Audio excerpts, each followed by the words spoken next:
back to another video. Okay, this video I'll show you what sort of apps you should use as a beginner. As a beginner content creator, you should never go for a very complex kind of recorder. Just go for the simple one like this. For example, there is one which is known as Screenpal. Okay, so what you have to do is write the Screenpal here. You will see this one, the first one. Just click on it, and after going there, what you have to do is just download it. Okay, it's a very easy open source recorder from where you can easily record your videos. So yeah, like this, it will be like this. Okay, so you will have to just click here, download Screenpal for free. Okay, I've already downloaded it, so I'm not gonna do it again, but I'm just telling you that's how you should do it. Okay, after that, what you have to do is just go for it. Like for example, I'm writing it here. Just click on open, and it will be open here. Okay, in just a second. So yeah, that's how its interface will be, like this. Okay, oops, yeah, like this. So what you have to do when you want to record is just click on this record button. When you click it, it will show the interface, like see here, launching the recorder. So it will provide you this frame.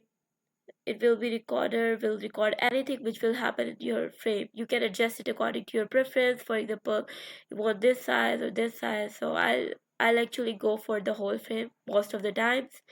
So what you have to do is just press on this button, and it will start recording it. Okay, so for now, like you can as well as your select your microphone. I'm selecting none here for now, and just press on this. So after pressing it here, it will give you this counting, and it will start recording. Can you see this timing here? Okay, and it will start.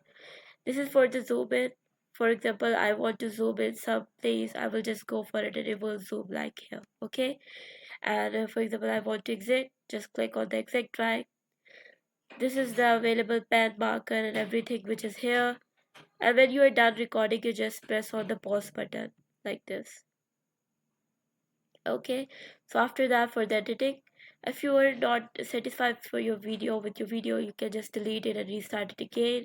I'm just going here where it is like added option. Okay, so it will lead you to this interface, like launching it here like this. And this is the recorded video which I have recorded before, so just now, sorry. So yeah, you can add the captions, but it will be premium, so you have to pay for it. And if you want to do the voiceover, as I have not recorded my voice yet, what you have to do is click on the narrate, select all, and you can just start it. Okay, it will lead you to this interface, the narration one, and just start it and go for the over voice here. Okay, so yeah, and like you also have the tools here, like for example, you want to edit it, cut it, copy, hide, insert, or want to do the overlay here, the sound, speed, you can do it from here. And there are the transitions, you can add the music from here as well. What you have to do is just click on the music, and yeah, it will show it like there. Here there will be the premium music which you have to pay for, and these are some the free one, and these are also the free music. Okay, so after that, but for the importation of your video, what you have to do is just go here. You have to select the folder you want to import your video into. For example, this is the one I want to, so I'll just click on the publish, and it will start publish it to your desired folder. And that's it. That's how you can easily make a video for your YouTube channel. So don't forget to like, share, comment, and do tell me more in the comment section what sort of videos you want to watch more. Take care.